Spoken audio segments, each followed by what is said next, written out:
Good day, dear participants. Welcome to the third day of the Forum of Knowledge, which is hosted by the Presidential Library and St. Petersburg State University.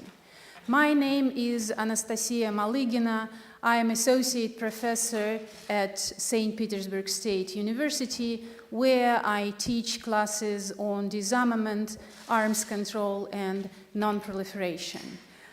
I am very delighted welcoming our superb speakers. Today we have Dr. Titi Öresta, Dr. Oliver Meyer, Ambassador Sergei Batsanov, Ambassador Peter Jenkins, and Ambassador Pete de Klerk with us today. I will later introduce each of the speakers. Let me just welcome all of you and say thank you very much for joining us.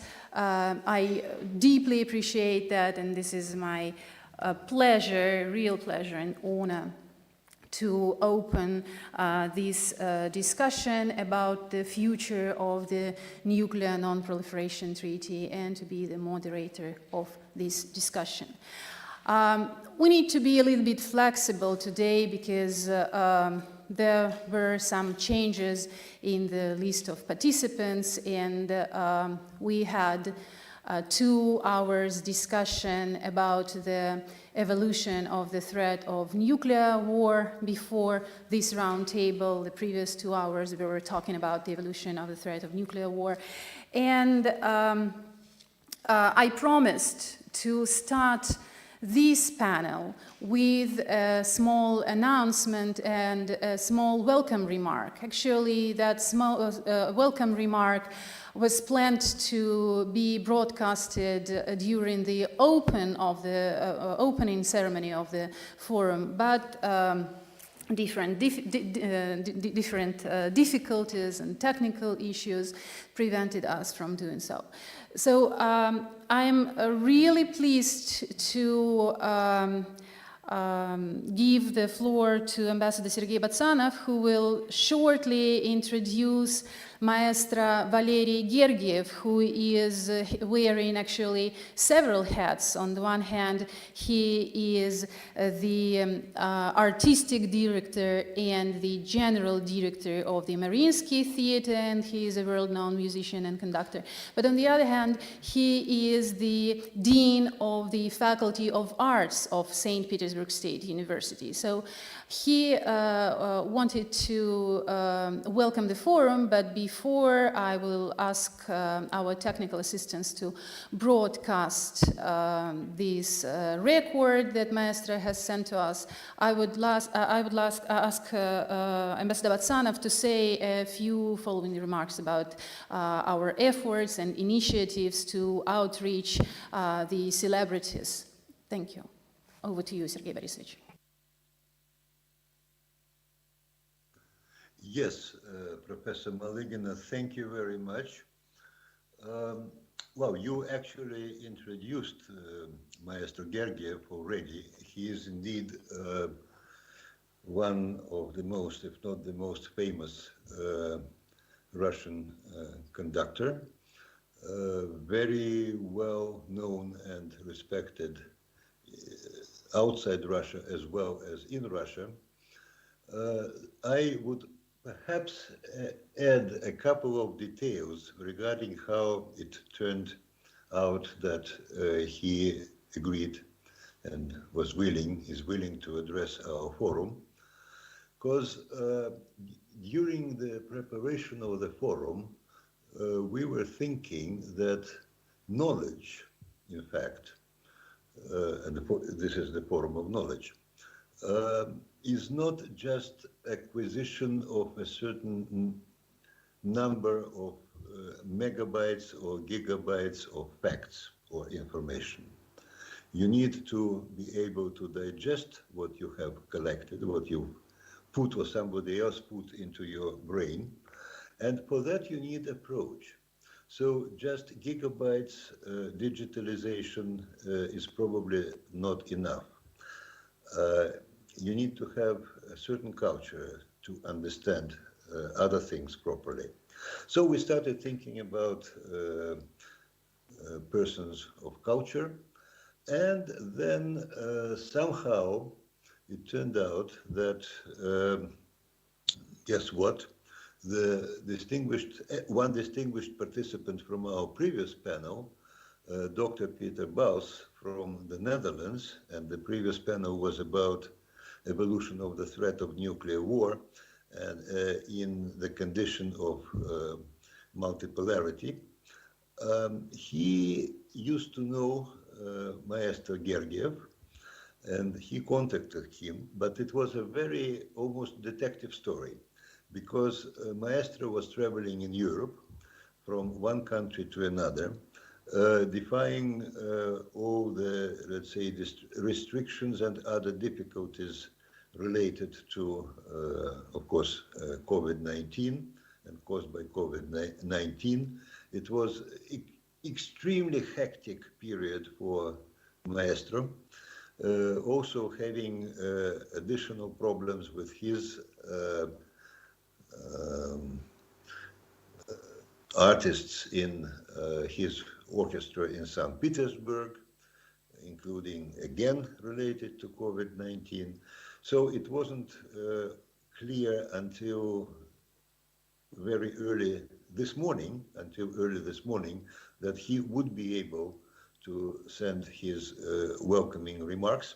I frankly don't yet know what he is going to say or what he already said, but nevertheless, I think it is an important achievement for which the organizers of the Forum of Knowledge also owe a lot to our participant from the Netherlands, Peter Baus. That's how I perhaps would respond, Anastasia, to your suggestion. Thank you very much, Sergei Borisovich. Now I will ask our technical assistant to broadcast the record of the welcome remark.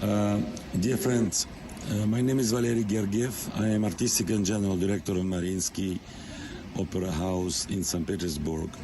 Today you discuss very important matters. The nuclear weapons are dangerous. We all have responsibility in front of our children, future generations, and we have to do our bit to help peace and understanding between nations, between countries, and most difficult, between politicians. I don't believe people to people have a problem. I don't believe Americans don't like Russians or vice versa, or Europeans are against Russia or China and vice versa. I think politicians have a tremendous responsibility to sort out all the differences, I repeat, in the name of future generations, our children and grandchildren. That's why I believe our discussion, which you start now, is of immense importance. COVID-19 is a big unexpected challenge, yet you decided to hold your talks, and I only can wish you every success. We have to be together as a one family. Of course, it is sounding a little bit romantic, but we musicians believe sometimes that beautiful dreams and beautiful phrasings are still more honest and go straight to the heart rather than politically measured texts. This is not our field. All the best and all the success for your meeting, and welcome to St. Petersburg. I'm really grateful. I think we can join applauding these words. Have nothing to say except for that we are organizing this roundtable, this discussion, for several purposes. The main purpose is, of course, the educational purpose. Here at the table with me, you can see the students and the graduates of Strategic and Arms Control Master's Program at St. Petersburg University, and I really hope that they will join the discussion, asking questions. I know that they have prepared a lot of questions, and as a moderator, I will be challenged by organizing the discussion so that everyone will have the floor. The second purpose is, of course, raising awareness and spreading the word about the importance of the Nuclear Non-Proliferation Treaty, in general, nuclear non-proliferation, nuclear disarmament, and arms control. So I'm really grateful that we have today such superb experts and speakers with us. And let me now introduce each of the speakers. So I will spend a few words saying about the member of the advisory board of the Strategic and Arms Control Studies Master's Program at St. Petersburg University, Ambassador Sergei Batsanov. He worked on the whole range of arms control, disarmament, non-proliferation, and outer space-related issues in the Soviet and later Russian Ministry of Foreign Affairs. Sergei Batsanov is the member of Pugwash Council of the Pugwash Conferences on Science and World Affairs, and in Pugwash he is dealing with issues of nuclear disarmament and non-proliferation, biosecurity, and strengthening the biological weapons convention regime and the chemical weapons convention regime. And he is also a senior member of European Leadership Network, a pan-European, non-partisan, independent network that unites nearly 200 past, present, and future European leaders working together to provide practical solutions to political and security challenges. Sergei Borisovich, thank you very much for joining us and welcome. Dr. Titi Eresto, thank you very much, Titi. It was a very short call invitation, and you expressed your support and joined us. Thank you very much. I deeply appreciate this. Dr. Eresto is a senior researcher in the Stockholm Peace Research Institute, SIPRI, where she works on the issues of nuclear disarmament, arms control, and non-proliferation. Her recent and current research focuses on the Iran nuclear deal, ballistic missiles, the Treaty on the Prohibition of Nuclear Weapons, the US-Russia disputes, the NATO-Russia disputes over missile defense, and the INF Treaty, international efforts at establishing a weapons of mass destruction-free zone in the Middle East, as well as the global disarmament and non-proliferation regime in general. Previously, Dr. Eresto has worked at the Plowshares Fund in Washington and at Harvard Kennedy School, and in Vienna Center for Disarmament and Non-Proliferation. Dr. Eresto, thank you very much. I deeply appreciate you are with us today. I know that you have another appointment after 3 p.m. Moscow time, so maybe you will need to leave a little bit earlier. So just please let me know. Okay, then I can continue introducing our superb experts. And the next is in my list is Ambassador Peter Jenkins, who previously worked for the British Diplomatic Service since 1973.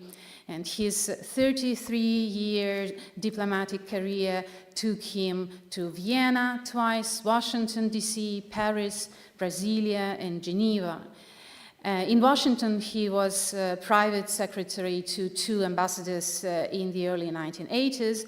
In Paris, he dealt with issues arising from the creation of a European single market. In Brasilia, he was deputy head of mission, and in Geneva, he was the UK's chief representative to the World Trade Organization in the run-up to the launch of the Doha round.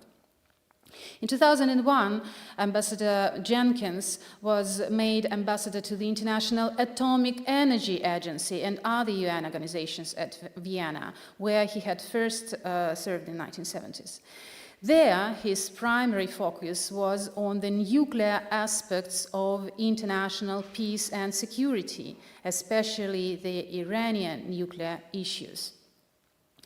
Since 2010, Peter Jenkins has been a partner in the Ambassador Partnership LLP, a cross-border dispute settlement and problem-solving diplomacy partnership. Since 2017, Ambassador Jenkins has been chairman of the British branch of the Paguish Conferences on Science and World Affairs. He writes and speaks on nuclear and trade issues, and he is a frequent contributor to policy debates on Iran's nuclear activities. Ambassador Jenkins, thank you very much. I'm really grateful you have joined us, and I'm really pleased to see you again, because I remember that a couple of years ago you was a guest speaker here at St. Petersburg and already met the students of Strategic and Arms Control Studies Master Program. Welcome back. Ambassador Pete de Klerk, I am really grateful we meet again. Thank you for joining us. He has over 25 years' experience in diplomacy and international politics in the Netherlands Ministry of Foreign Affairs.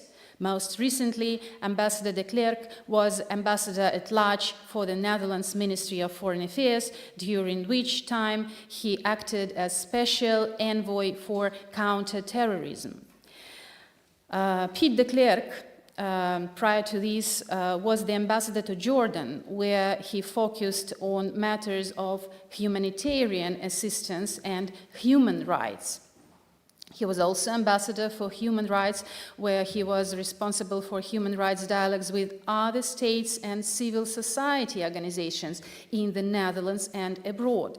Currently, Ambassador de Klerk is the chairman of the supervisory board of the Netherlands Helsinki Committee. The Netherlands Helsinki Committee is a non-governmental organization that promotes human rights and strengthens the rule of law and democracy in all countries of Europe, including the Central Asian countries participating in the Organization for the Security and Cooperation in Europe. Last but not least, Ambassador de Klerk has also worked extensively in the security field of nuclear disarmament and arms control. He worked for 5 years in the International Atomic Energy Agency, and in recent years, he was chairman of the Nuclear Suppliers Group and the Missile Technology Control Regime.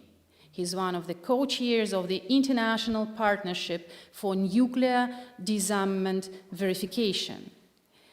And I am really grateful and happy to highlight that now Pete de Klerk is my colleague, because he is teaching arms control classes in Leiden University. Welcome, Pete. Dr. Oliver Meyer, thank you very much for joining us. Dr. Meyer is senior researcher at the Berlin office of the Institute for Peace Research and Security Policy at the University of Hamburg. Previously, Dr. Meyer was deputy head of the International Security Division at the German Institute for International and Security Affairs. He was also international representative and correspondent of the U.S. Arms Control Association, and has worked on the staff of Uta Zapf, former chairperson of the Subcommittee on Disarmament, Arms Control and Non-Proliferation in the German Bundestag.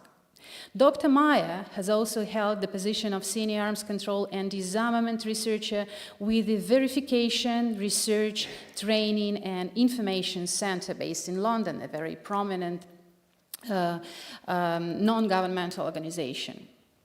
Dr. Meyer is in charge of the trilateral German-Russian-US Deep Cuts Commission, This project aims at actively participating in and contributing to the wider debate on weakened or non-functioning arms control regimes, conceptual improvement of existing stability mechanisms, and perspective analysis of destabilizing developments. The task of Deep Cuts Commission is to develop concepts and suggest solutions on how to overcome current challenges to nuclear reductions.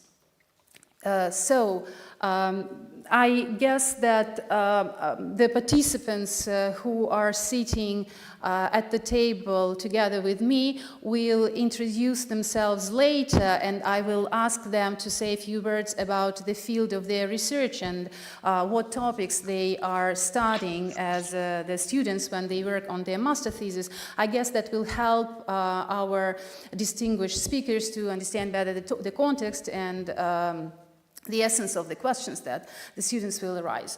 I expect that we will have an interactive discussion, so that I will ask each of the speakers to give introductory notes, and then I will collect some follow-up questions from the students, so that when we have all the topics at the table, we can continue discussing all the topics jointly and comprehensively.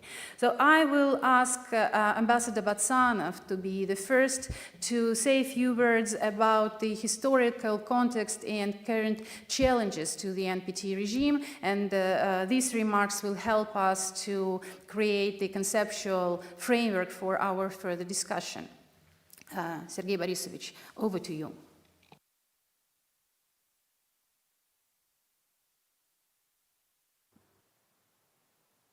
Yes, I hope it works. You hear me? Thank you.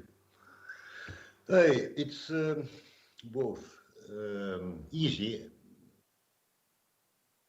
to talk about NPT because a number of people know what it is, and there are many common or commonly often used words about this treaty. And maybe at the same time it is not so easy because there is so much established narrative about this treaty in the world that you end up following in the already well-established tracks. Now, the narrative, of course, is not the same each time.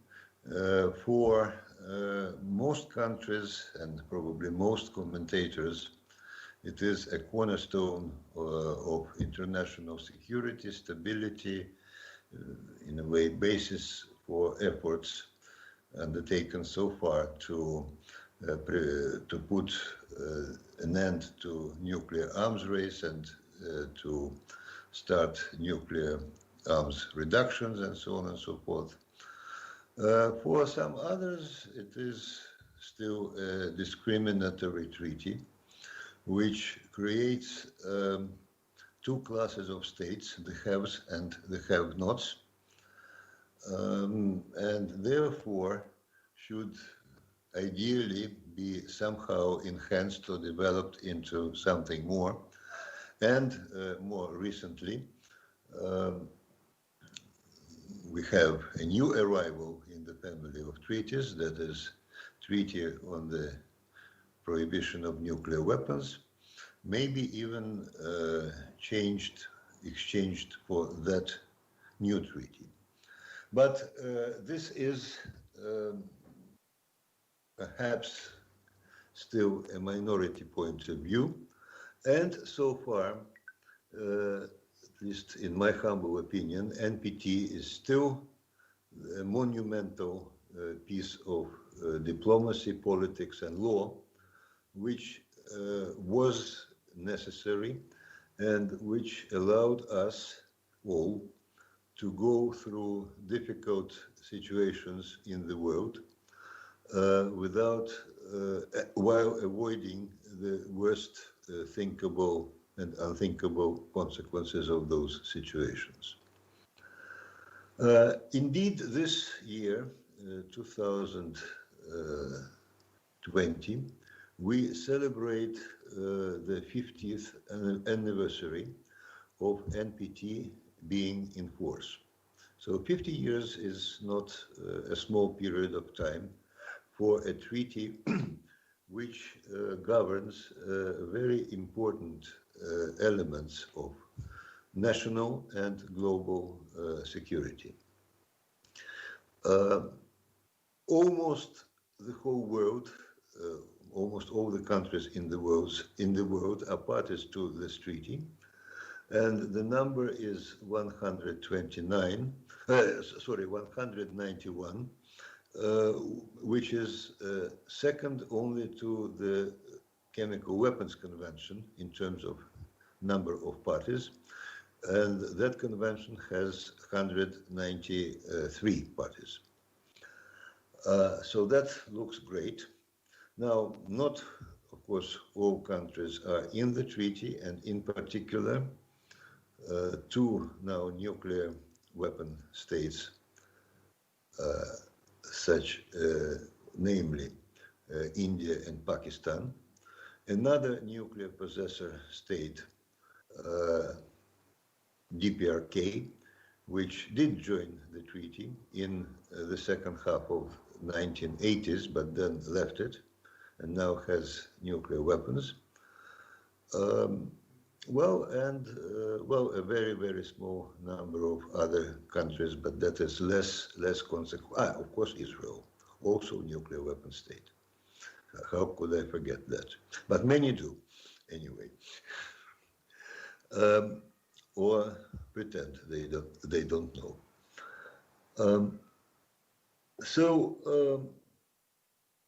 The question of nuclear non-proliferation of nuclear weapons, is with us, I think, practically since the appearance of nuclear weapons in the world, and that was 1945. I'm trying to be very brief, of course, but nevertheless, the then international community tried to do something with nuclear weapons right from the very beginning. And the first UN General Assembly resolution was about nuclear weapons and the need to do something with them. However, it was not a very successful first attempt. We have seen a very professionally prepared American plan to address nuclear weapons, including their final elimination. But the problem with that was, it is known as Baruch Plan. Before that, it was Acheson-Lilienthal Plan, when it was still in the US bureaucracy. The problem with that was that basically, to a large degree, it was a very good, very high quality non-proliferation plan. Prohibition and destruction were coming much later.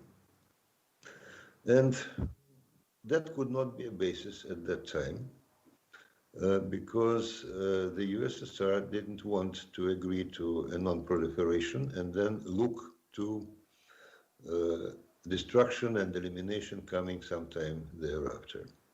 So negotiations ended nowhere. Then we had the actual proliferation, first USSR in 49, then UK and France, and towards the end of the 50s, there were already wider concerns. One concern was about China.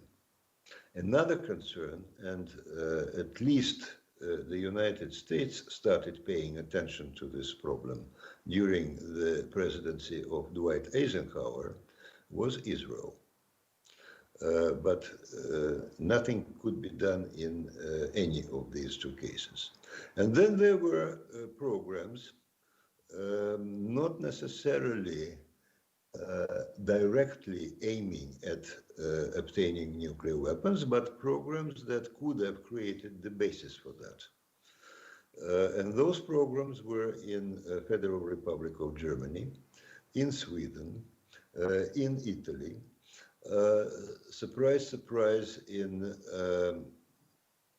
some other countries, like Social Federal Republic of Yugoslavia. It didn't go far, though, because the technical challenges were too important.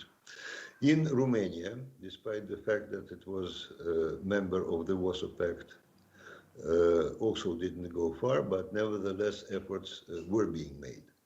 And in several other countries. And at that point, of course, the international concern about consequences, but many didn't even know about all those programs in those days,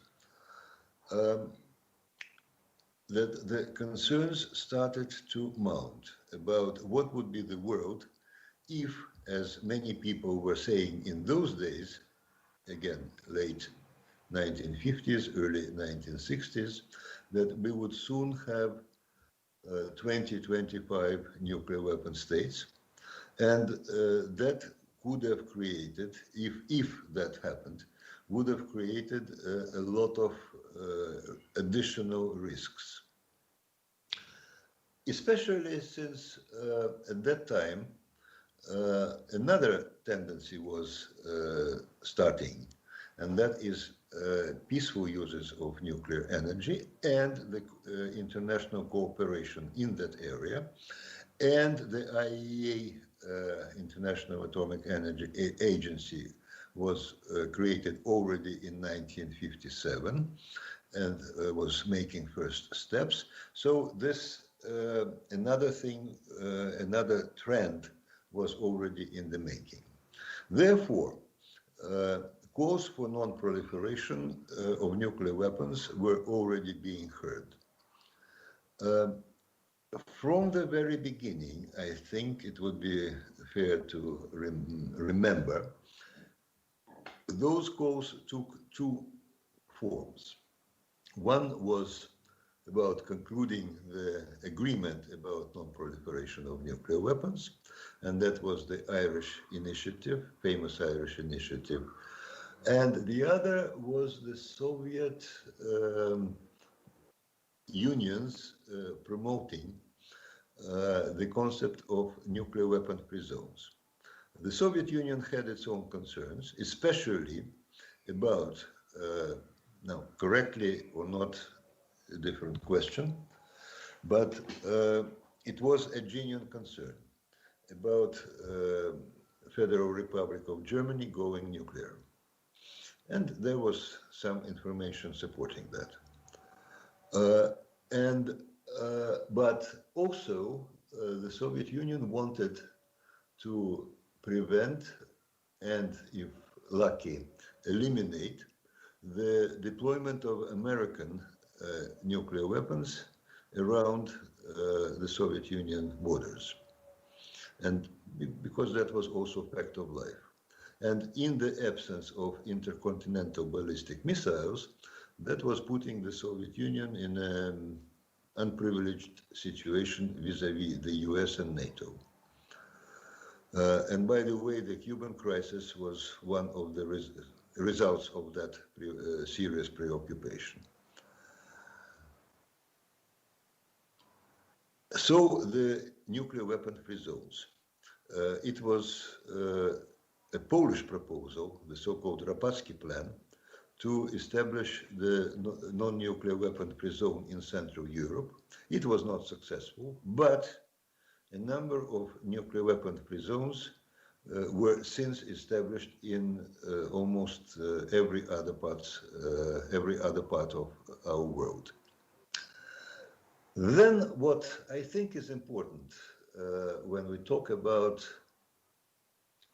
the origins of the Non-Proliferation Treaty is that by the end of 1950s or maybe early 1960s, both in the Soviet Union and in the United States, maybe more important is the latter case, there appeared a perception of mutual vulnerability. in case of nuclear war. And together with it, understanding of the need to manage those risks, and together with that, understanding of high probability that if we have further horizontal proliferation, it would become much more difficult to manage those risks. So in that sense, the soil, little by little, became prepared for concerted negotiations on the treaty, on what became the treaty. Now, those negotiations lasted in their not preparatory, but the real part, lasted through 1966 to 1968, concluded successfully with the treaty. The negotiations were hybrid ones, despite the fact that they were conducted in the conference on, in what today is called the Conference on Disarmament in Geneva. At that time, it was the 18-Nation Committee on Disarmament. But basically, it was the almost direct predecessor of the current Conference on Disarmament, only changing names and increasing membership. And it was signed and ratified by enough countries to enter into force in 1970. So that's what we are celebrating as 50 years of NPT this year. It was a strange treaty to an extent, not like more modern treaties with elaborated system of verification, of various mechanisms to deliberate and decide on compliance, and things like that. It had three main parts. One about non-proliferation proper. So those who had nuclear weapons undertook not to give it to anyone, not to induce anyone, not to share, well, that's a separate point, with anyone, because nuclear sharing is something which is considered under certain circumstances as permissible, but by some, but not by others, not by other members of the treaty. And on the other hand, non-nuclear weapon states, yes, and also nuclear weapon states agreed not to induce, etc., etc., etc. So the whole range of actions that could facilitate nuclear weapons ending up in new hands was prohibited. And the non-nuclear weapon states agreed not to receive, not to look for, not to try to produce, etc., etc., etc. Another whole range of action that could lead to additional possessors to appearance of additional possessors. Then, of course, there were concerns about such a treaty being discriminatory. Some can have, others cannot have. It was addressed in two ways. I am simplifying to a considerable extent, but by adding Article 6 into the treaty, which is about cessation in the nearest term of nuclear arms race and nuclear disarmament, and then it was so vaguely formulated that some are saying that nuclear disarmament, according to Article 6, can only happen under general and complete disarmament, although this is not exactly what the treaty says, but it does mention general and complete disarmament. And some are saying that these are completely different things, although the treaty, of course, calls for general and complete disarmament. In itself is not a bad thing, but you cannot link it to nuclear disarmament. This theoretical discussion was then, and it still continues. And the other element to address the discriminatory, quote unquote, nature of the treaty was an agreement to limit its duration. It was also a compromise, of course, because the treaty was concluded and was supposed to be in effect for 25 years following its entry into force, which happened in, I repeat myself, 1970, and the 25th year expired in 1995. But in 1995, the treaty was not left to expire simply. According to its text, at that time, a decision was supposed to be taken whether to extend the treaty indefinitely or up to a certain period or periods, and it was extended indefinitely, of course, on the basis of the treaty itself. So one balancing element, therefore, ceased to exist. Another balancing element in 1995 was not in a bad shape, because by and large, and especially between the two major possessors, the nuclear arms race was almost, if not completely, stopped. And there was also an important, deep process of reduction of nuclear arsenals of the two superpowers. So at that time, that was not so painful to think that it was discriminatory. The word discriminatory, to an extent, is also artificial, because what is discriminatory? Does it hurt your national security? Are you prepared to sacrifice part of your sovereignty in order to achieve more favorable external conditions for the existing of your and development of your country?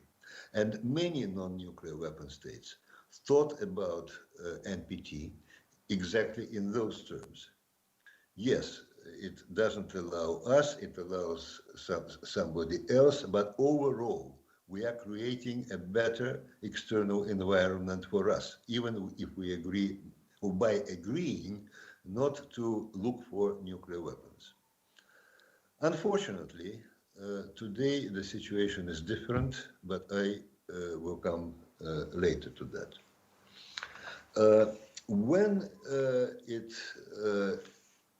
started to be implemented, the NPT, because of its kind of shortness, lacking certain traditional elements, had to be supplemented by a number of other arrangements or agreements. But they do not form part of the treaty. Still, they stem from it, like Nuclear Suppliers Group, Zanger Committee. Later came another arrangement, which again, initially was not intended to somehow help the treaty in that regard. The 1540 resolution of the UN Security Council. Now, I may be in a minority, but in my view, it's a major contribution of that resolution, and then of a special committee formed by the Security Council to implement that resolution, was helping countries around the world to build a robust national implementation system.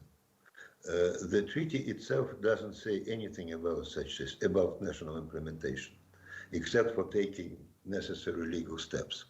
But the implementation practice has shown the need to really invigorate that part of the treaty implementation, and 1540 committee was indeed of great help.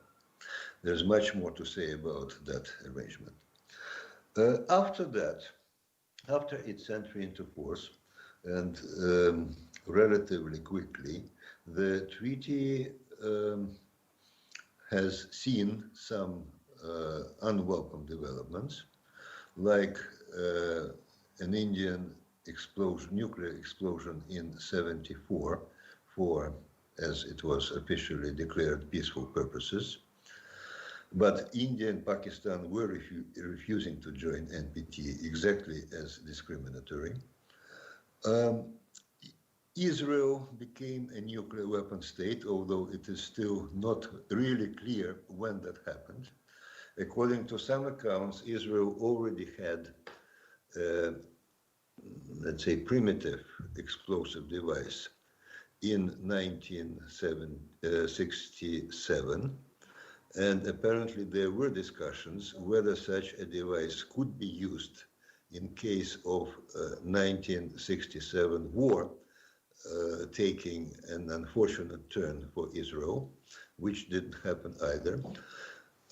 But certainly in the early 70s, Israel already had the bomb, which was never announced by Israel, but I think which was picked by a number of countries. And as a result of that, we had a joint Iranian and Egyptian proposal in the United Nations about creating in the Middle East the zone free of nuclear weapons, which was the initiative, I think, in 1974. So there were more successful... I'm sorry, can you please wrap up, because we are running out of time. Sure. So there were more successes, I think, than failures altogether. But even with Article 6 towards 1990s, but the question, I think, has to be asked whether today the treaty is still as solid and as authoritative as the conditions that led to its appearance allowed it to be initially and for 5 decades thereafter. There can be a debate, but I'm not so sure that the treaty can continue to live happily thereafter without any concerns about its future. Because we are facing several trends. One is that certainly we depart from the system of the 2 superpowers under which the treaty was created, and of 1 superpower which dominated in the 1990s. We cannot yet be sure, but I think we see the erosion, especially in the United States, of the perception of mutual vulnerability and efforts directed at its erosion. We have an unquestionable movement towards multipolarity in the organization of the world, which some countries believe is not multipolarity, but big power or major power rivalry. There is difference between these 2 definitions because the second one is more kind of muscular and aggressive. And we have various trends in technology that on the one hand probably would eventually weaken the role of nuclear weapons in defense, but in shorter term may raise the risks of nuclear weapons being used. Therefore, and besides that, we have a very serious and tangible risk of renewal of nuclear arms race.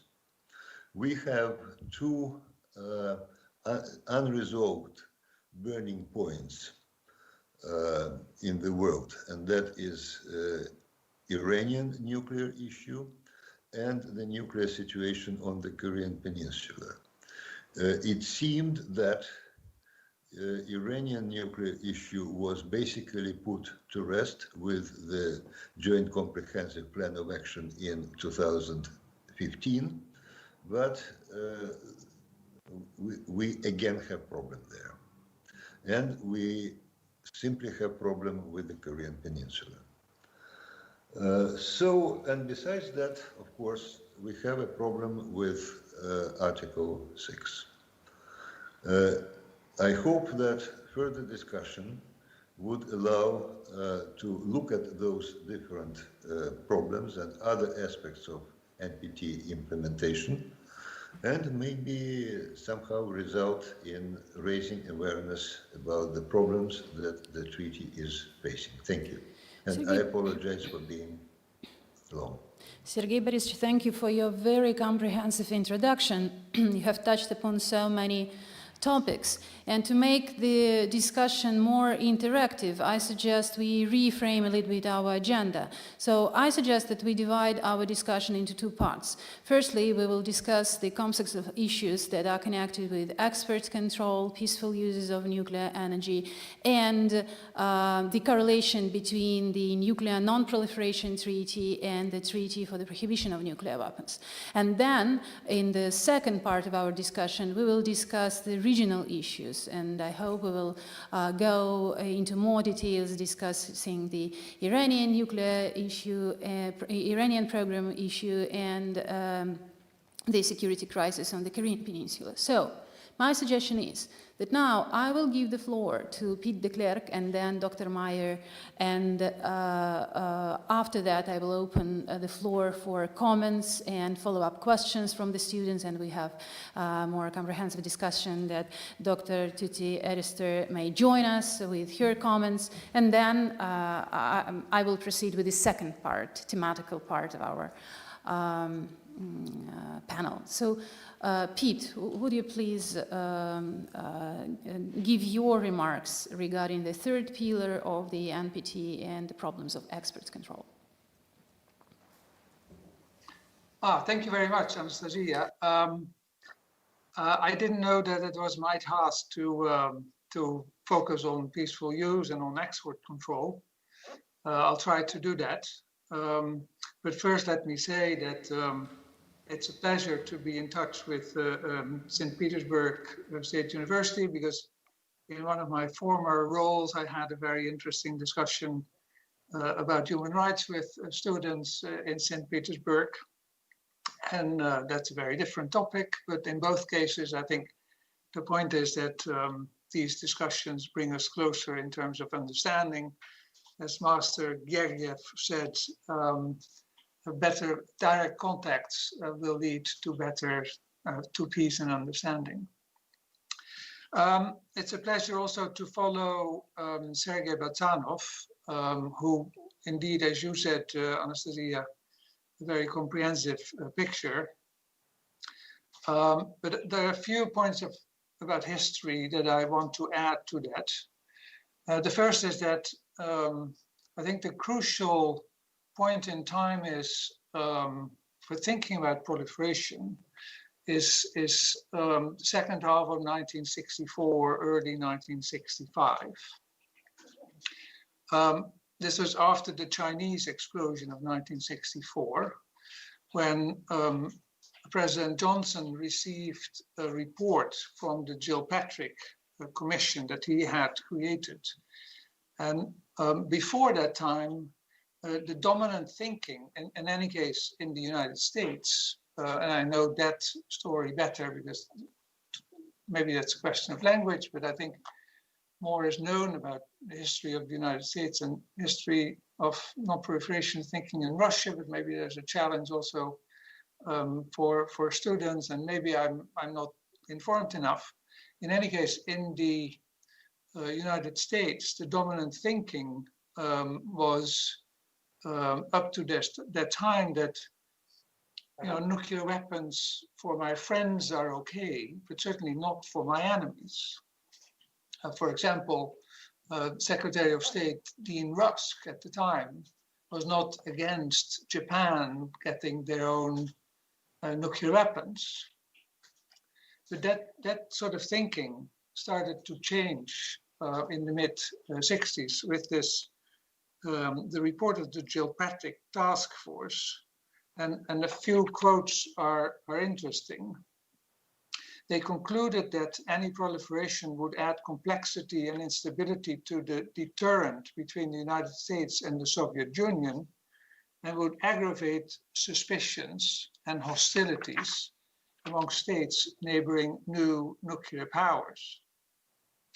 As additional nations obtain nuclear weapons, the US, diplomatic and military influence would wane, and strong pressures would arise to retreat to isolation to avoid the risk of involvement in nuclear war. And therefore, they concluded that preventing the further spread of nuclear weapons is clearly in our national interest, despite the difficult decisions that will occur. So I think that is the shift in American thinking. And I would be surprised if a similar shift in thinking would not have occurred in the then Soviet Union, because if you look at Soviet cooperation with China at the time or with North Korea, you see in the beginning a much more liberal approach to nuclear cooperation, and you're familiar with the discussion in the Politburo about giving China a prototype nuclear weapon, which in the end didn't occur. But you see also a tightening of cooperation between the Soviet Union and its friends and allies around the same time, I would suggest. The second point, I can be brief because Sergei already mentioned that. If the title is Russia, Europe, and the NPT, then the point to make is that at the time, in the 60s, there was certainly not a united Europe, not even a united EU. On the one hand, as Sergei said, you had Ireland with its resolutions. On the other end of the spectrum, you had France that didn't want to have anything to do with a non-proliferation treaty because they themselves recently had proliferated. And there were all sort of countries in the middle, several of those, like Sweden or Germany, had ambitions of their own to develop nuclear weapons. So Europe was a very divided continent at that point in time, with different aspirations and different points of view, and that even continued to exist when the NPT was concluded, because there were very different views on safeguards and all of that. A third point, the last one on history, is that Sergei made a slightly ironic remark about nuclear sharing. And that was part of the problem why it took quite a long time before the US and the Soviet Union could find themselves, because on the Western side, the thought was, how can we, on the one hand, prohibit or prevent that our allies develop their own nuclear weapons?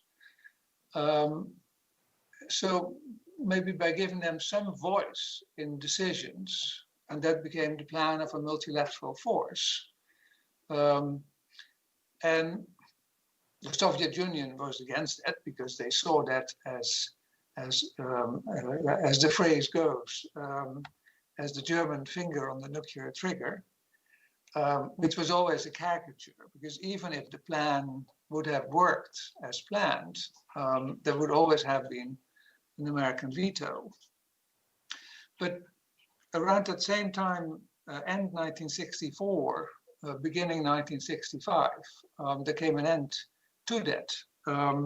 Because what happened, the Soviet foreign minister Gromyko went to New York and later to Washington to meet the American foreign minister and later President Johnson and he made his point about the German finger on the nuclear trigger, and essentially the Americans gave in and didn't push anymore since that point in time for this multilateral force. And I think that point in time was decisive for the creation of the NPT. All right, now to go to the present and the future, and to focus on peaceful use and export control. The first point to make is that I think Sergei talked about the discriminatory nature of the NPT, of the haves and the have-nots. I'm of the view that the NPT is in the interest of all of us, but it's fair to say that it's primarily in the interest of the nuclear weapon states under the NPT, because they have these powerful weapons, and they want to keep them, with the exception of South Africa in a very particular constellation. None of the nuclear weapon states so far have said, we want to get rid of them, they are expensive, they don't have a military role in the first place, etc., etc. As long as there's no nuclear disarmament, it's in the interest of the nuclear weapon states. And you could argue maybe more in the interest of Russia than of the others to keep them.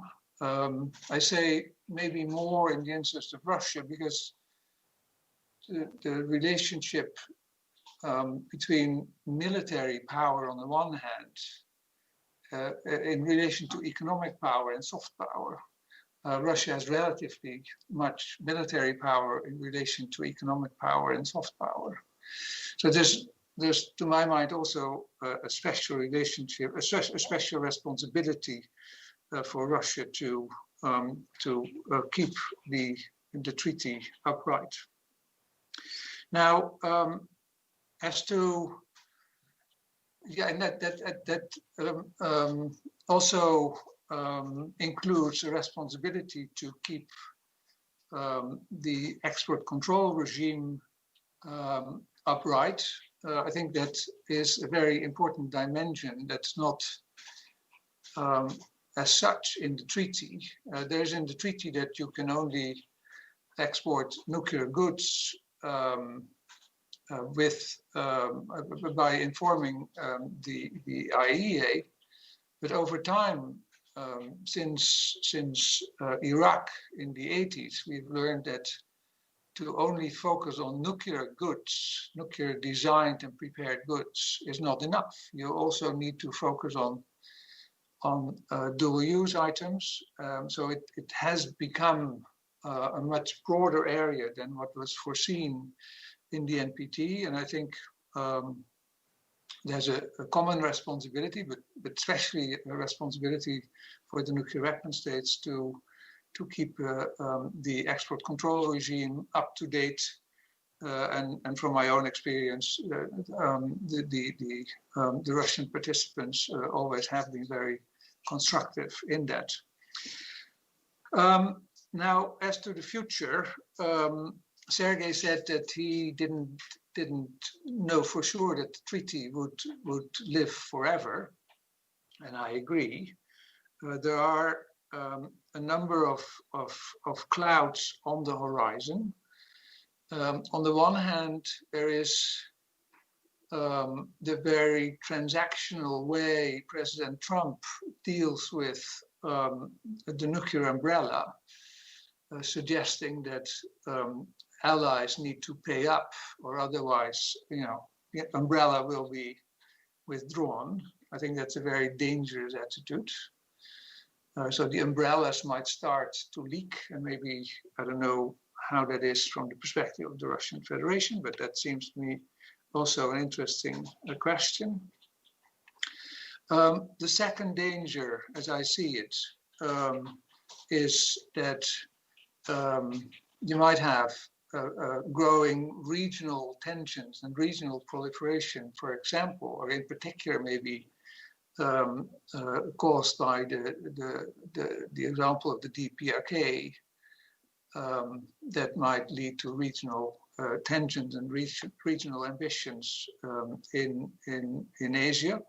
And there was the danger that is now largely subsided with Iran, but that's a second area of tensions. And the third area of tension is I think, the Treaty on the Prohibition of Nuclear Weapons, which is about to enter into force. There are only a few states lacking. And those who have put together that treaty stress always that this is not in competition with the NPT, but certainly it's written from a very different perspective and from based on very different assumptions. So when it will enter into force, I see an increased tension between these two treaties, and that might also lead to a weakening of the NPT. And finally, the fact that both the Russian Federation and the United States invest so much in renewing their nuclear arsenals. You can argue whether this is a new nuclear arms race. The numbers of nuclear weapons are not growing so much, but certainly the investments are enormous. So that will add to the frustrations of the have-nots, that the deal is being kept upright by all participants. Finally, you said to say something about peaceful use. Maybe others have more to say than I do, but from the perspective of peaceful use, I think the nuclear energy is not very much in demand in most countries. I know it's different in Russia, it's different in China, it's different in India, but in much of the world, the expectations have lowered, and I think from the perspective of non-proliferation, that's not a bad thing. But maybe we can say more about that in the discussion. Let me stop there and thank you again for bringing us together. Thank you, Pete. You have touched upon many important issues, and I know that students have prepared the questions just about the topics that you have touched upon. So I hope during the follow-up session we will go into more details. Let me now open the floor to Oliver. Dr. Meyer, over to you. Yeah, good afternoon from Berlin. And first of all, let me start by thanking the Presidential Library and St. Petersburg University for inviting me to join the discussion. I'm going to resist the temptation to comment on the nuclear sharing and German fingers on the nuclear button remarks that we already heard in the previous presentations.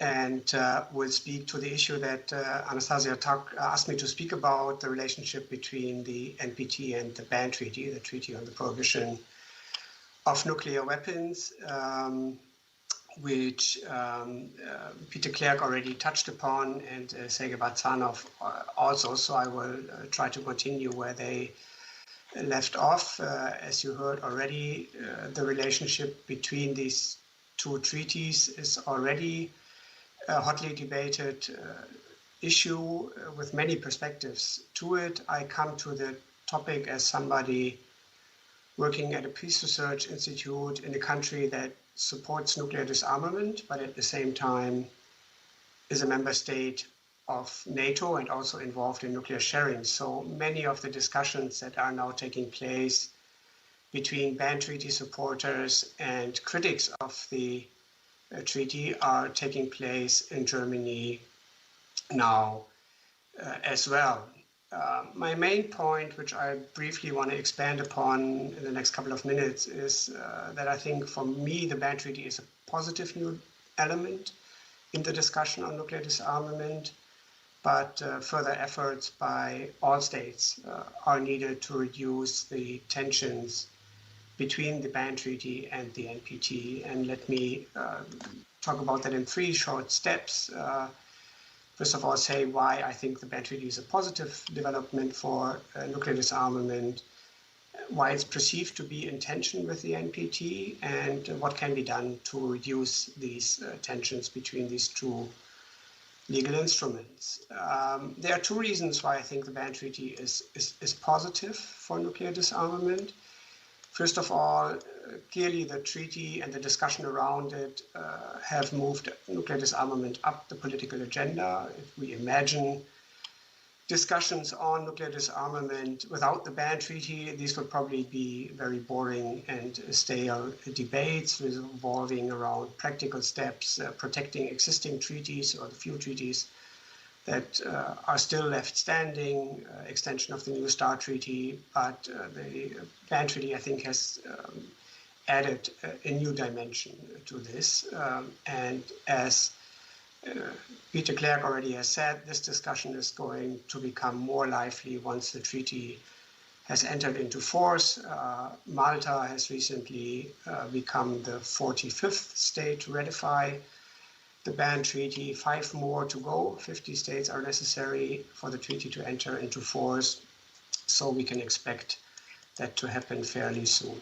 Now, the nuclear weapon states reject the argument that the ban treaty is a positive element. They argue that it's basically irrelevant to their Article 6 commitments on nuclear disarmament. And they point out that they are not bound by the treaty because they have not signed it. But this stands in contrast to their, I would say, almost hysterical reaction to the ban treaty, and that this is proving themselves wrong. Why, if this treaty is so unimportant, are they spending so much time and effort trying to play it down and to ridicule it? I think it's also important in this context that the ban treaty and the Nobel Peace Prize for the International Campaign for the Abolition of Nuclear Disarmament have brought many young people to the issue. And the second reason why the ban treaty is good for nuclear disarmament is that it asks the important question of whether the use of a nuclear weapon would violate norms of international humanitarian law. These rules of war require that weapons use is proportional, and that if you use weapons, you have to discriminate between combatants and civilians. And the ban treaty supporters, I think, rightly point out that it's almost impossible to use any nuclear weapon in war in such a way that you are able to differentiate between soldiers and civilians, and that such use could be proportional.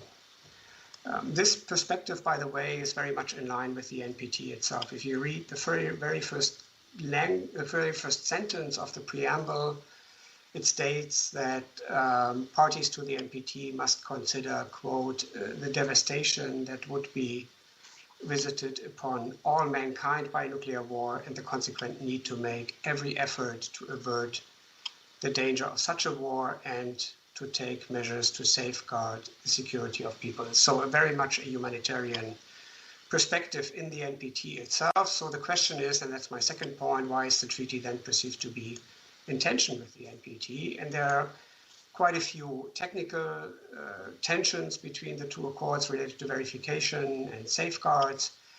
There's also a tension built into Article 18 of the ban treaty, which states that implementation of the ban treaty shall not prejudice obligations undertaken by states with regard to existing international agreements, such as the NPT, to which they are party. And the important part is where those obligations are consistent with the TPNW. So there's some question marks with regard to the legal relations between these 2 accords. But the bigger, and that's my more important point, the bigger tension is a political one. And Peter Clerc already referred to this. The ban treaty bans the possession, use nuclear weapons comprehensively, as very strict prohibitions on participation in nuclear deterrence, including a prohibition on the deployment of nuclear weapons on one's territory, and a prohibition of supporting, assisting other states' nuclear weapons programs. This very broad approach is at odds with the step-by-step approach that states have so far taken in the NPT context. And this is exactly the point of the ban treaty supporters, which is to put nuclear arms possessors on the spot, and they reject the argument that nuclear weapons can enhance international stability. So they want to basically affect the nuclear order by delegitimizing nuclear weapons, at least in the long run, and change the way we talk about nuclear weapons and nuclear deterrence, including in the NPT. And therefore, it's no surprise that the nuclear weapon states criticized the treaty and reject it so fiercely. These different approaches to nuclear disarmament, public pressure versus working with the nuclear weapon states, governments, to convince them to reduce reliance on nuclear weapons, are very difficult to reconcile. So what can governments, what can civil society do to reduce these tensions? Again, very shortly, those are my last points. First of all, I think it's important to avoid any statements that would put the other side, if you like, into a corner. There were fears that ban treaty supporters would attempt to portray the ban treaty as the better treaty, as superior to the NPT because it has stronger disarmament commitments. This, however, I would think is very dangerous, not least because there are also some in the nuclear weapon states who would like to have the NPT focus on non-proliferation and basically get rid of the disarmament obligations. So if the two treaties are seen as competing norms, if the narrative, as Sergei Barzanov has said, there are two basically competing narratives, then the non-proliferation regime might quickly unravel, and we could end up with two groups of states, one supporting the NPT, the other group supporting the ban treaty, and that would be very bad for the NPT because it has been the place where these competing perspectives were brought together and the compromises were worked out and still are. So ban treaty supporters also should create opportunities for states involved in nuclear alliances like Germany to engage with them. This would involve particularly efforts to have open discussions on some of the ambivalent concepts in the treaty, if I can say so. So what does it mean if there's a prohibition, for example, on the use, but also not only on the use, but also on the threat of use of nuclear weapons? So participating in deterrence, but there's no definition of what that really means. What does the prohibition of assisting, encouraging, or inducing prohibited nuclear activities mean? And can you join the ban treaty if you're associated with a nuclear alliance? Sweden had this discussion. Switzerland, to some degree, this discussion also took place.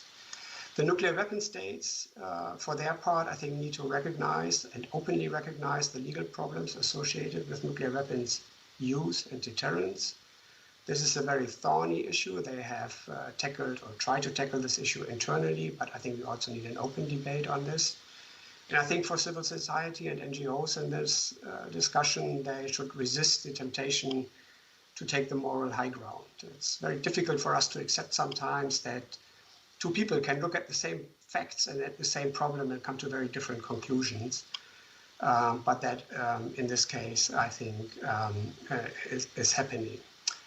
The more pressing problem will be how to reconcile these two treaties at the NPT review conference, which is coming up in a final document.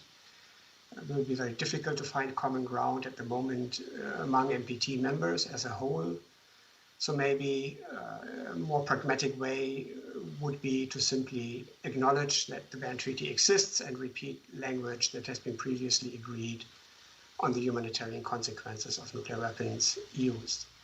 Beyond that, it will be statements by states parties, particularly their tone, their outlook, that should be as constructive as possible, describing in detail measures they aim to take to reduce the number and role of nuclear weapons, measures they take on disarmament, and outlining such specific disarmament steps would, I think, be the most important measure to reduce tensions between the NPT and the ban treaty. Thanks very much.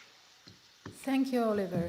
Before I will open the floor to questions. I'd like to give the floor to Titi, and then I will ask Peter Jenkins, maybe he would like to add something on what we have discussed. Titi, over to you. Yeah, thank you very much for inviting me. And I've prepared very short remarks that overlap with many of the points that have already been raised. And I agree that the NPT has been a great success, but I wanted to highlight the responsibility of the 5 nuclear weapon states in maintaining it and highlighting that its continuation shouldn't be taken for granted.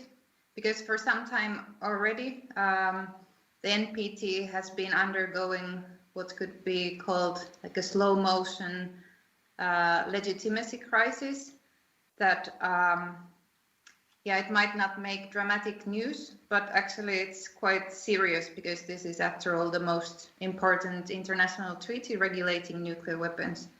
And partly, as Ambassador Batsanov explained, this is a structural problem built into the NPT because from the very beginning, it divided countries into haves and have-nots. So the treaty is in that sense unjust. But the non-nuclear weapon states, like most other countries in the world, have kind of accepted this situation because, like was mentioned before, it was deemed to be in the collective interests of everyone that nuclear weapons wouldn't spread more and cause more risks. And also because the right to nuclear weapons possession by the 5 countries was never meant to be indefinite, or at least this is how the majority of non-nuclear weapon states have interpreted the NPT and Article 6. But the problem, of course, was that unlike with the non-proliferation commitments, there was no verification, or the Article 6 was not linked to, for example, International Atomic Agency verification commitments, and there has also been no timeline by which the 5 nuclear weapon states should disarm. But looking back now, half a century after the NPT came into force, the majority of the NPT members feel that the nuclear weapon states haven't lived up to their commitments, either regarding the implementation of Article 6 or in terms of managing the nuclear threats, which kind of was the underlying rationale for legitimizing their possession in the hands of these 5 countries. And a big part of this problem is, of course, the deadlock in nuclear disarmament diplomacy between the 2 biggest nuclear possessors, the United States and Russia, and also the unraveling of the existing arms control framework. The INF Treaty is gone and the New START Treaty is soon to expire. However, the lack of further reductions by the United States and Russia doesn't entirely explain this problem, this legitimacy crisis with the NPT, because there are also plenty of smaller steps that fall short of actual arms control reduction, which the nuclear weapon states have actually agreed to in the previous NPT review conferences in 2000 and 2010, and they remain unimplemented too. And all this has led to a general sense of disillusionment among NPT members. And the ban treaty, the TPNW that Oliver talked about, has been one result of this disillusionment. And like was noted before, the nuclear weapon states have reacted to this new treaty in a rather hostile way, arguing that it's unrealistic and destabilizing. Although in reality, I would say it's still too early to declare this new treaty as ineffective, as only time will tell what kind of a role it will ultimately play in shaping international norms and practices. But in the meanwhile, the ban treaty has become one additional source of polarization within the NPT. And this polarization in the debates was very apparent or has been very apparent in the 5-yearly review conferences, as the last one of which ended in failure. And the next one, or the 10th review conference, which was supposed to be held this year, but which has been postponed because of the corona crisis, it's deemed to be at a high risk of failure. And I was at the PrepCom, these conferences that are held between the 5-yearly conferences last time in 2019, and that really didn't it showed how difficult it is to, or gave some idea how difficult it will be to find consensus in the next review conference. But I would say that an even more fundamental, it's the NPT success, the success of this review conference is often measured in terms of whether they come up with a consensus final document, and that wasn't reached. But I would say that even a more fundamental problem is the previous track record of unimplemented commitments. So even if there would be a consensus final document, there would inevitably be doubt whether that's credible, because the previous commitments haven't been implemented either, even though it temporarily seemed that the review conference was successful. So I think this raises serious questions about the future role and relevance of the treaty. And I think in particular it points to the need for the 5 nuclear weapon states to really come up with something concrete next year. I mean, even promises of concrete steps would be good, but I think if something even more tangible will be needed to add credibility. And New START extension by the United States and Russia would be a good thing, but it's not really a step forward. It's just preventing the unraveling of the existing arms control architecture. And what will happen if nothing will happen, if the conference will be another failure? I think there will be nothing dramatic immediately, but the treaty's credibility will suffer further, and with time this can lead to concrete, negative, dangerous results as well. For example, the weakening of the NPT might mean that in the future the non-nuclear weapons states feel less ready to accept stricter international atomic energy safeguards to build trust in the peaceful nature of their nuclear programs, and the threshold for withdrawing from the NPT might also be lower. And of course, this crisis within the treaty is probably not enough to make countries withdraw from it. But I think combined with other factors, like also the sense of security-related issues, that might be a problem that I think that should drive the 5 nuclear weapon states really to make an effort at the next review conference or before that. Thank you. Thank you, Titi. And I'm going to ask Ambassador Jenkins. Peter, do you have anything to add regarding the topics that we have raised during this part of the session? My understanding was that you wanted me to speak for 10 minutes on the Iranian nuclear agreement. Right. Do you want me to do so now or later? Later. If just I am checking if you have some follow-up question regarding the topics. I've got nothing to say on. We've already spent a lot of time on this topic. Good. Thank you. Then let me collect a few questions to the panelists. I'm opening the floor. Please, Anna, introduce yourself. Ask a question. Hello everyone, my name is Anna. I'm second-year student of Strategic Studies and Arms Control program, and I have 2 questions for all participants. Actually, first of all, thank you for your profound speeches, profound presentation. It was really a pleasure to hear from you. My first question concerning the 3 pillars of the NPT. Actually, several of you touched upon the issues of pillars, but my question is, disarmament, non-proliferation, and peaceful use of nuclear energy are three pillars, and there's disputes that they are equally important. What do you think? Do they have equally importance, or there are prevalence of one exact pillar in NPT? And my second question concerning the second article of the NPT, are the nuclear weapon states in the process of disarmament? If so, can we assess somehow the disarmament pace of disarmament? Is it low, or is it slow, sorry, or it's kind of fast enough? Thank you in advance. I would like to, other participants, other students, if they have questions, please identify yourself. So, Alina, over to you. Thank you so much. I'm Alina Ilinik, and I'm a second-year student of Master Program of Strategic and Arms Control Studies.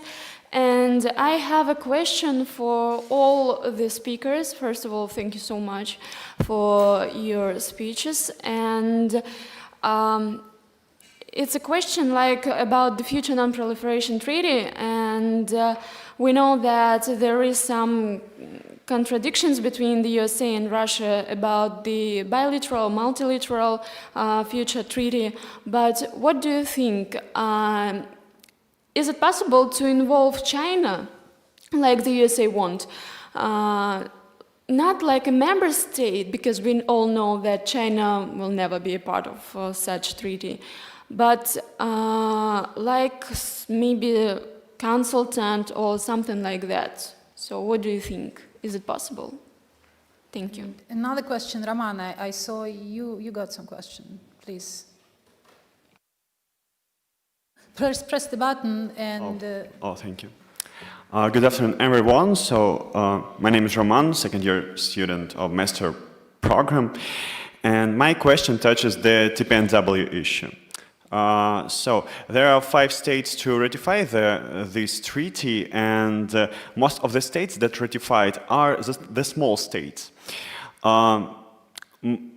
And then, most scholars perceive the possible TPNW regime as a parallel regime to the NPT regime, and also perceive it as a challenge. So, my question is, do nuclear weapon states have some strategy or maybe some arguments to attract the possible state, small states mostly, because they can fluctuate in this context, whether to ratify or not to ratify the TPNW. Do nuclear weapon states have the strategy to attract small states into their side of, let's say, defending the non-proliferation regime and non-proliferation as well? Thank you. So there are very... Maksat, yes, the fourth question and then the answers, yes. Thank you very much. My name is Maksat, and thank you for such an opportunity to participate and to ask questions, and thank you for your presentations as well. During the presentation, it was mentioned that some of the states consider the NPT as a discriminatory treaty, and I guess that India and Pakistan are among them, and I'm writing my master thesis on the matter. So I would like to ask, up to you, and according to your opinion, what would be the best way, and I would say like the most efficient way to involve these countries, considering NPT as something discriminatory, into the dialogue on the arms control and disarmament procedures? Thank you very much in advance. So that are the questions, very comprehensive and difficult questions to answer shortly. But if the panelists could somehow identify who would like to start, you can signal me, I can see all of you on the screen. You can pick any question that you would like to address and start answering. Sergei Borisovich, over to you. Thank you.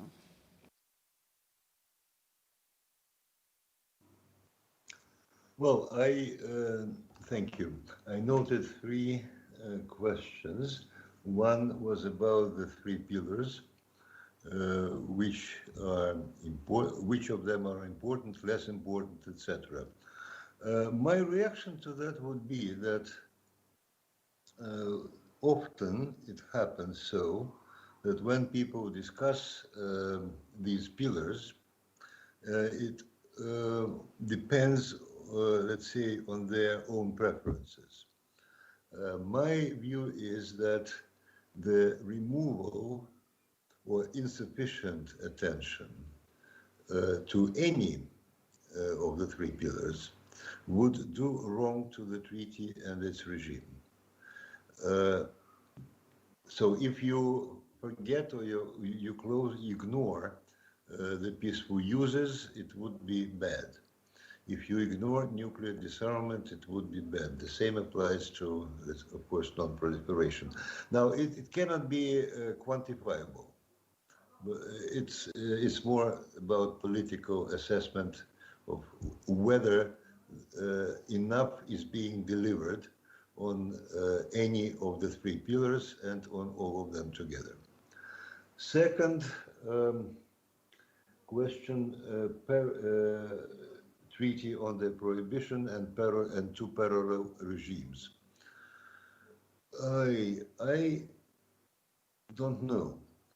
When you create two parallel regimes, usually it's not very healthy. But it depends also on how it is being done. So far, if we take the Treaty on the Prohibition of Nuclear Weapons, assuming it enters into force, which is a high probability, so far what that treaty has or will create is a kind of a rather widely spread reinforcement of existing, and maybe extension a bit, of existing nuclear weapon-free zones. Now, whether let's say the provisions for that are perfect or not, whether the provisions of the treaty are well thought through is another question, but its proponents argue that a lot has been thought through, and then, if necessary, something could be added to that. Well, maybe. I think that a lot depends here on the political attitude and the tone of the discourse from major nuclear weapon states. And I agree that at least what we have seen so far is not very encouraging here, because it leads, and also there is some confrontational language coming from the proponents and inspirational leaders of the Treaty on the Prohibition of Nuclear Weapons. But it leads us towards, again, towards another confrontation, towards another division in the world.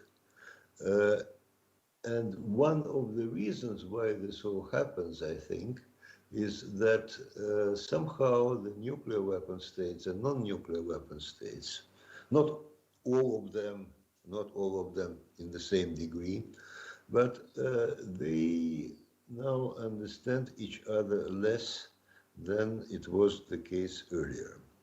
Now, who is to blame is a totally separate question. Maybe the insufficient implementation of Article 6 is one of the reasons, but nevertheless,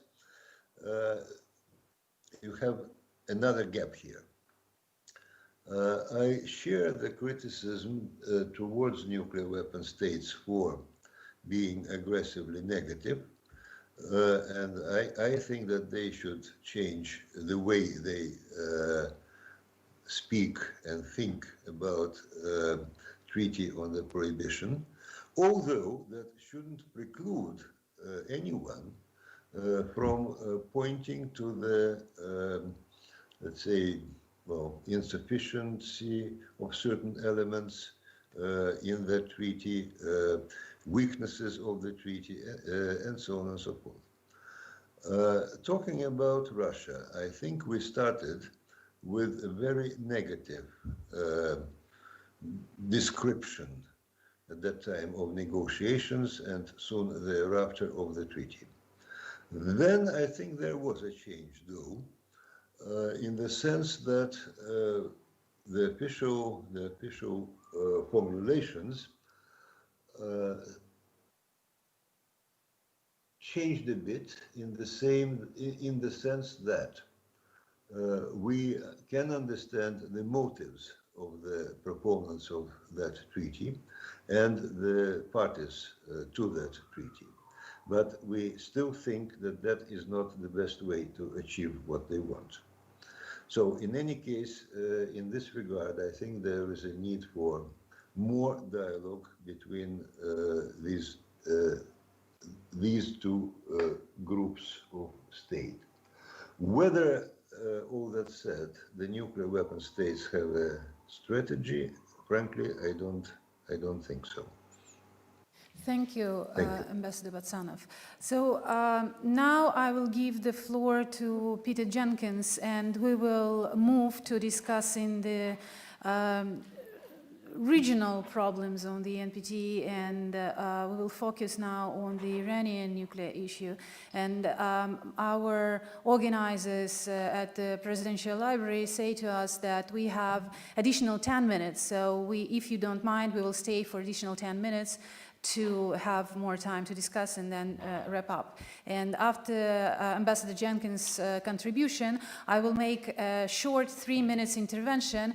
We would like to present a project, a research project at the collaboration of St. Petersburg University with other educational centers in Russia dedicated to nuclear issues, and we would like to present the results of this project to the library. So, Peter, over to you now, please. Thank you very much, Anastasia. Thank you for inviting me to take part, and thank you for giving me the floor.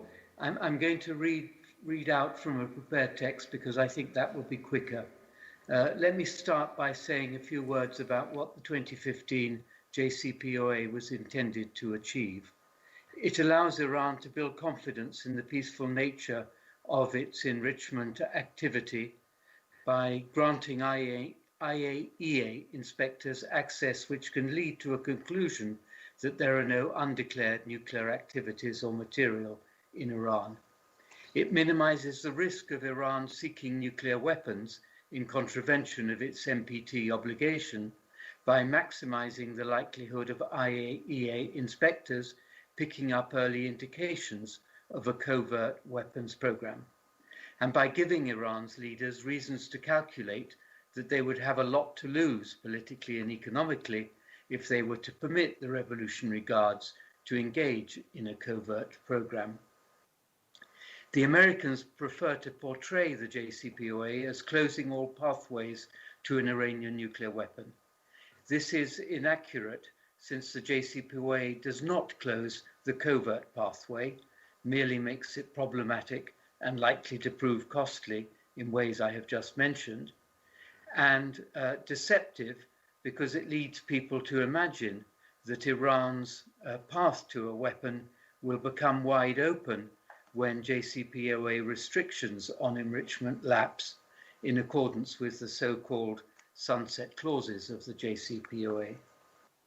Because the US attack on the JCPOA under Trump has not reduced IAEA access, the JCPOA has continued to act as a deterrent to nuclear proliferation.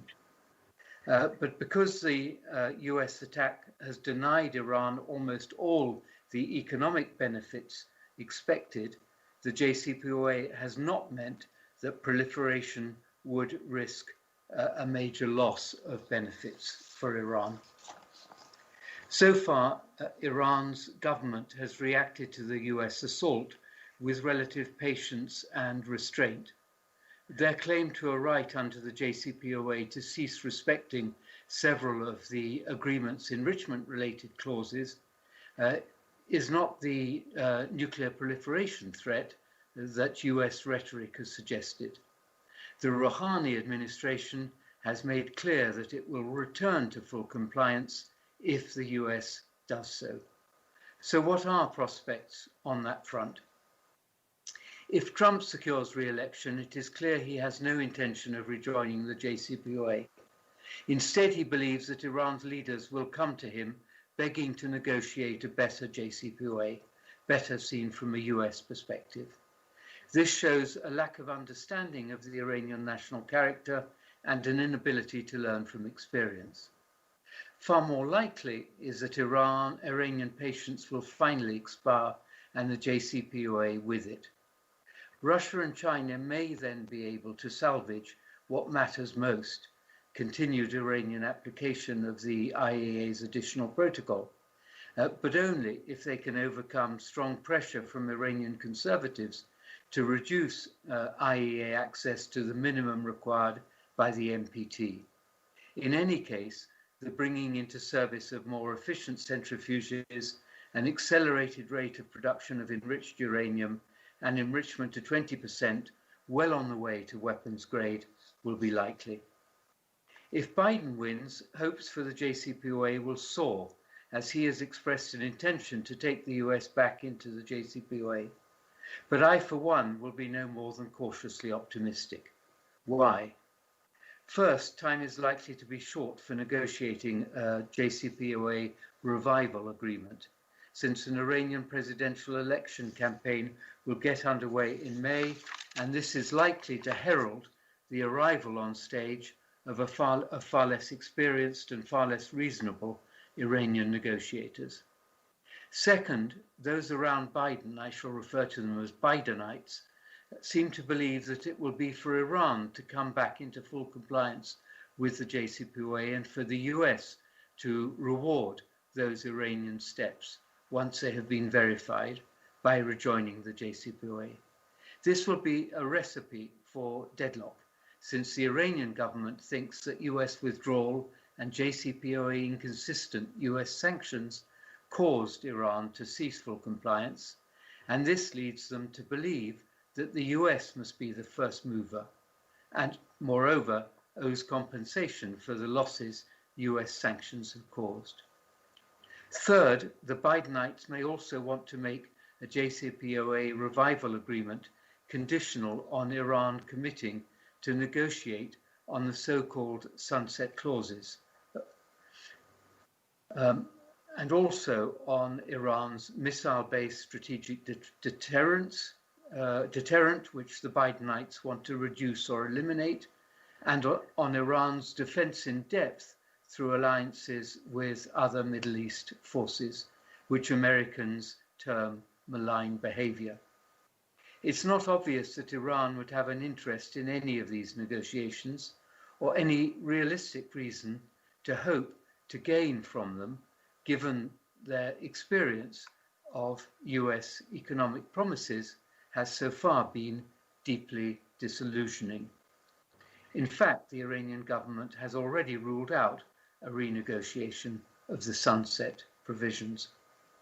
Fourth, the Bidenites seem also to believe that they can achieve an Iranian reversion to full compliance without lifting all JCPOA inconsistent US sanctions.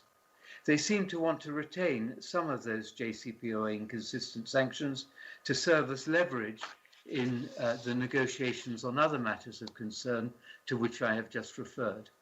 This too will be a recipe for deadlock. Fifth, the E3 cannot be counted on to correct these Bidenite misconceptions. E3 statements have shown a tendency to consider Iran's departure from full JCPOA compliance more reprehensible than America's frontal assault on the agreement. 2.5 years ago, when E3 leaders were demeaning themselves by trying to appease Trump at Iran's expense, they showed sympathy for the Trumpist thesis that the sunset clauses make the JCPOA a deeply flawed agreement, and for linking the survival of the JCPOA to Iranian concessions on missiles and regional behavior. All this said, I'm going to allow myself to hope that the Bidenites and the E3 will realize in time what needs to be said and done to secure a JCPOA revival by May 2021. How, lastly, does all of this relate to the NPT? The JCPOA complements the NPT. It recognizes Iran's right to make peaceful use of nuclear technology in return for Iranian pledges to refrain from the acquisition of nuclear weapons and place all nuclear material in Iran under IAEA safeguards. What this means is that the US assault on the JCPOA is in some sense an assault on the NPT. At the very least, it can be seen as such by many of the NPT's non-aligned parties. If maintained, the US attack on the JCPOA is not going to strengthen global support for the NPT, it may well weaken it. From an NPT perspective, US desertion of the JCPOA is deplorable and should be corrected unconditionally at the earliest opportunity. Thank you, Anastasia. Thank you, Peter. Thank you for your excellent contribution, and I will follow up with questions a little bit later. Now I would like to spend 5 minutes on presenting the book. We have now at our table the Director for Information Resources at Presidential Library, Yelena Zhabko, and the Professor of St. Petersburg State University, Dr. Andrei Pavlov. I would like Dr. Pavlov to say a few words about the book that we would like to present. Over to you, Should it be please. in English? Yes. Okay, thank you very much. I'm speaking now as a coordinator of the project which resulted in publication of this book. The project lasted for 3 years, and I'm very happy that finally the book was published. And I hope, well, I'm sure that the findings and the conclusions made by the authors are still relevant and will stay relevant for quite a lot of time. Our idea was to combine the efforts of several academics from different Russian universities, namely St. Petersburg State University, Ural Federal University, Tomsk University, and the branch of MIFI in Novouralsk, to present to the wider public. This to wider public means for to write and publish papers not in Russian but in English, to present a scope of issues related to, let's say, nuclear affairs, and not limited just to nuclear military strategy or non-proliferation. So the book contains really wide varieties of covers wide varieties of issues, starting from nuclear strategy to nuclear education, civilian education, I mean, of course, and coverage of Russian media, coverage by Russian media of nuclear issues during last years in Russia. So specific of this book is that it's written by academics, and we try to approach purely academic, to try to use a purely academic approach to the study of those issues. None of us are related to any governmental organizations which are dealing with nuclear issues in Russia. So this way we tried to explain to, first of all, foreign public and interested public what is going on, what are the Russian reasons to behave this way or that way, to make Russia more understandable, and to demonstrate that there are reasons, there are arguments which support, and there are some realistic interests behind everything Russia is doing in that field. So we, of course,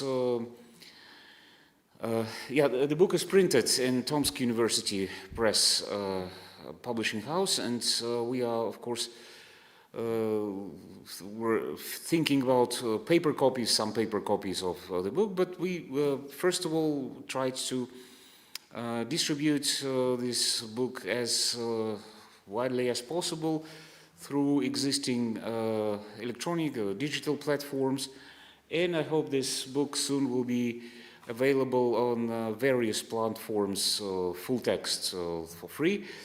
And of course, I hope that maybe in the Presidential Library, as a very important platform for distribution of digital books, this book will be represented too. Thank you, Dr. Pavlov. Yelena, over to you. Dear colleagues, very glad to welcome here in the space of the President Library. I would like to say that our library is a digital library, and on behalf of our library, I would like to thank for this great present. The subject of the monograph is very close to our main politics of the acquisition, and we try to do our best to put on our platform and to make available for different groups of our audience, academics, students, and simple citizens. So I do hope that today's presence is the last present, and there will be another one, and we can try to make the common projects to try to widen our experience in the different areas together.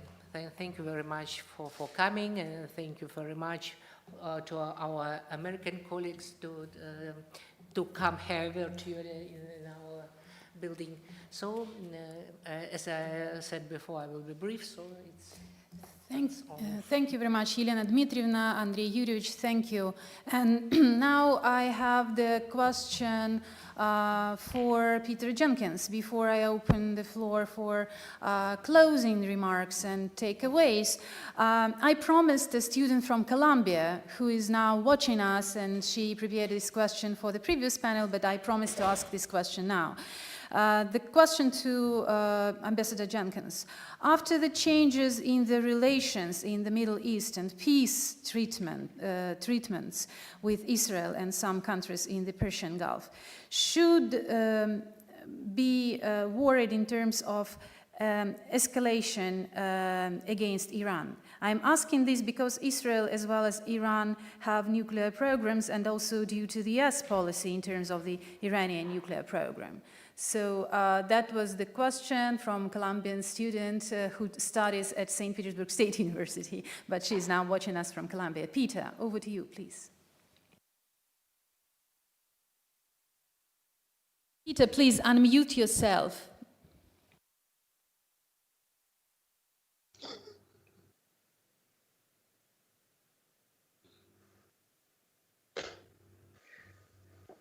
There has been speculation in the media that President Trump and his entourage are planning to escalate pressure on Iran before the presidential election by seizing on any pretext the Iranians may give them to start some kind of conflict.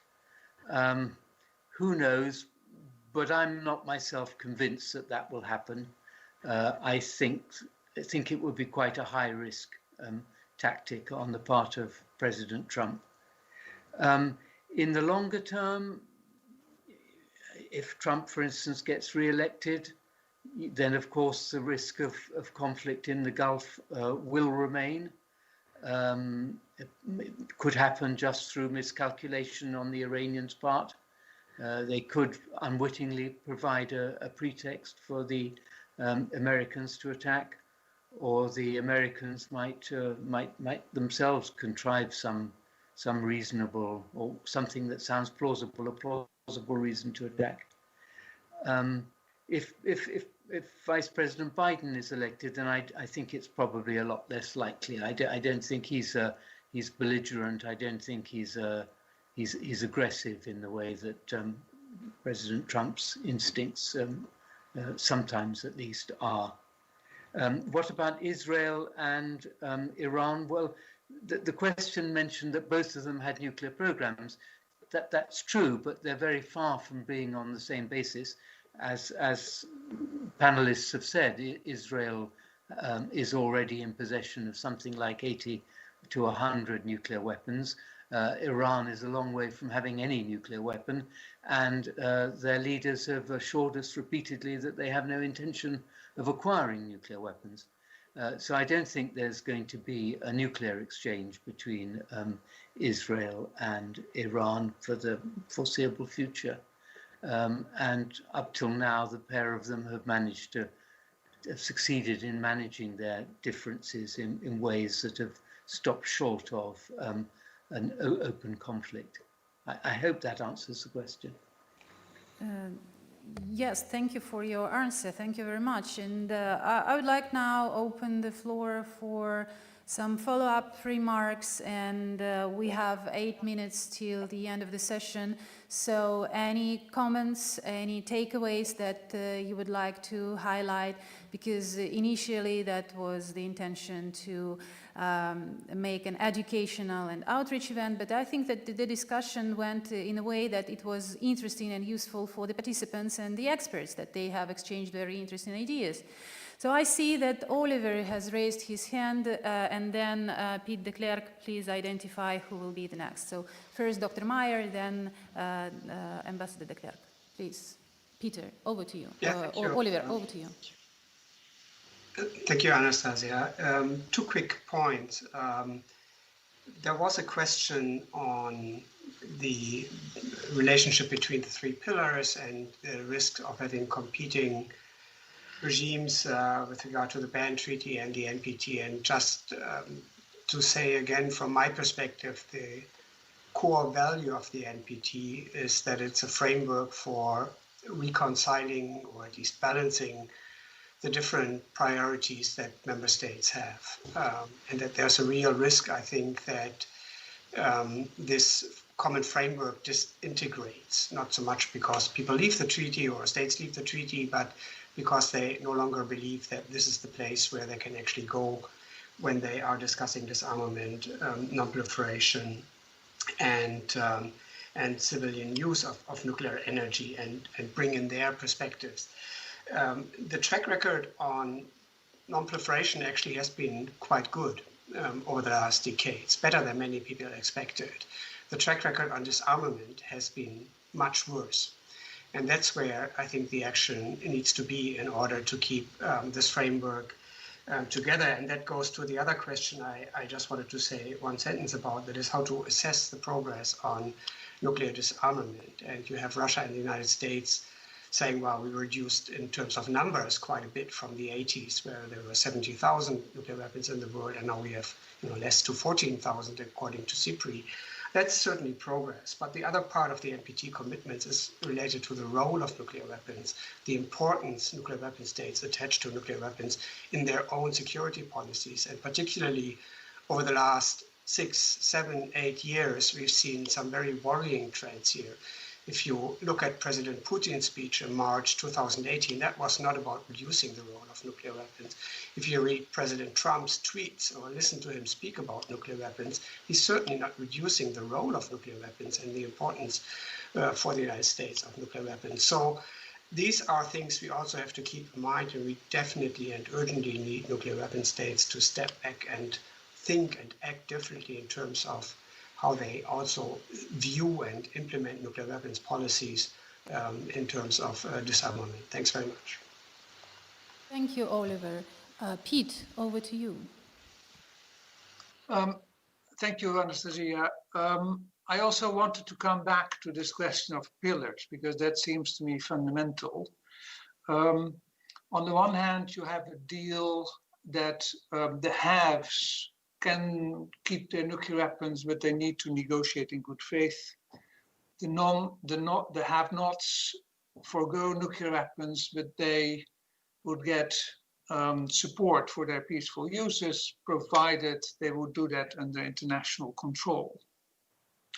Now, soon after the treaty, it became clear that there are limits to that, that if you follow the NPT philosophy that anything goes as far as peaceful uses, that has certain risks. That if you export sensitive technologies to all sort of countries, that is dangerous. So the Nuclear Suppliers Group decided that exporters should restrain themselves in exporting sensitive technologies.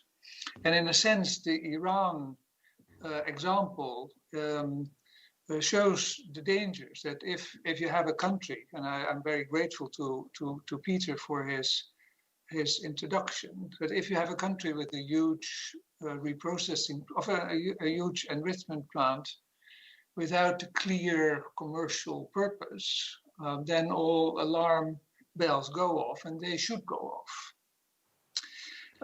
Now, as I said before, nuclear power is not so hot anymore as it was 50 years ago. So the emphasis of the whole discussion shifts more to the nuclear disarmament part, and that again stresses the responsibility of the nuclear weapon states.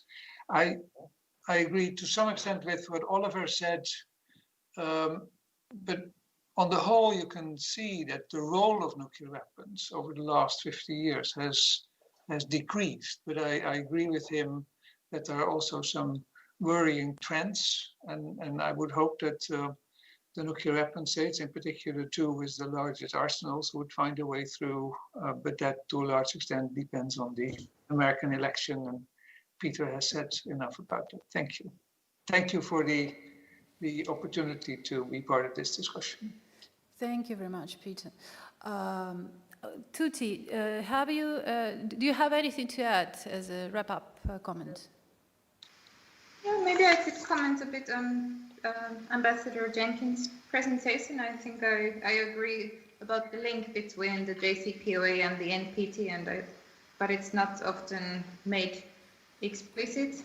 And one of the linkages, of course, at least in the Iranian rhetoric, has been that if the United States goes forward with reimposing the UN Security Council sanctions, Iran might withdraw from the NPT. So that will make that link explicit. And another way, I think, in which these two things are connected, that I think has to do with a longer-term trend that has actually contributed to the erosion of the NPT, is the lack of respect for the sovereignty norm. That could be, at least from my perspective, that explains why North Korea decided to leave the NPT. I don't think it's a coincidence that North Korea decided to leave around the same time as the Iraq war.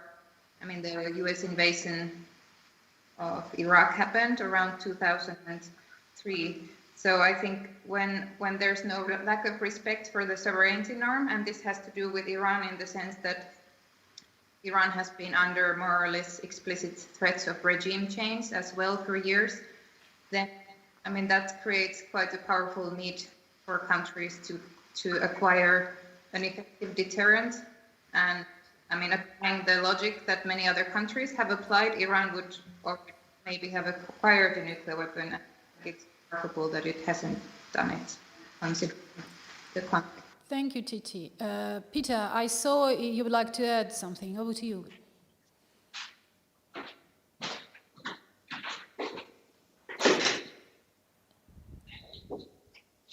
Just a quick word on the three pillars. When the NPT review conference finally meets, and I suspect it won't be January, but later in the year, although I come from the United Kingdom, I very much hope, as a Pugwash member, that the non-nuclear weapon states will apply a great deal of pressure on the 5 nuclear weapon states to honour their Article 6 commitments, quite apart from pressing for an extension to START and for further reductions in the number of deployed nuclear warheads. I would like to see them putting more emphasis on measures like no first use, which would demonstrate that what the remaining nuclear weapon holdings really are there only for use as a last resort deterrent. I think it's utterly unacceptable for the nuclear weapon states to claim that they need nuclear weapons as a deterrent because the security conditions don't yet permit them to give up their nuclear weapons. But at the same time, some of them have military doctrines which would allow them to make first use of those nuclear weapons. So there seems to me a contradiction there in the nuclear weapon state postures, which is unacceptable, and that should be made very clear to them. Thank you. Thank you, Peter. Sergei Borisovich, just 30 seconds to wrap up and share your final remarks. Yes, NPT is a great treaty. It played overall a very positive role. But times are changing, strategic environment is changing, and I think all countries should, all governments, should sit down, call their advisors and ask what they can do in order to ensure the sustainability of NPT over the next, I don't know, at least couple of decades. It is a question of priorities. It is also a question of respecting international law in a much wider sense and basic principles of international relations, like sovereignty, equality of states, and things like that. In the past, NPT and its regime was very often given priorities over, let's say, certain problems in bilateral relations. Now, I think this approach is disappearing. If somebody doesn't like another government, it is more important than ensuring sustainability of NPT. That's where many problems are coming from. And for the, let's say, academic and research communities, I think we all should, and NGO communities as well, we all should really put our heads in a very serious way to work out how, what to do, where the priorities are, and how to change this currently ongoing, let's say, decline as far as respect for NPT is concerned. Thank you.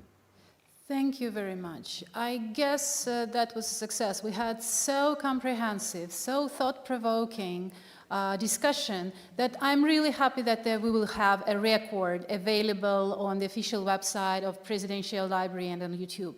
I definitely will need to listen again and think about the things that we have discussed and the speakers have expressed. Yeah. I'm happy that we have bridged so many countries and even continents today. Sergei Borisovich, just short, 2 seconds. Yeah. Would we have links to the recordings? Sure, we will share. We will share all the links and all the recordings with the participants. Please send us all the links. Sure, we will. So please, students, join me in thanking our excellent speakers and the interpreters who were interpreted from English into Russian on the parallel channel of YouTube. Thank you very much and goodbye.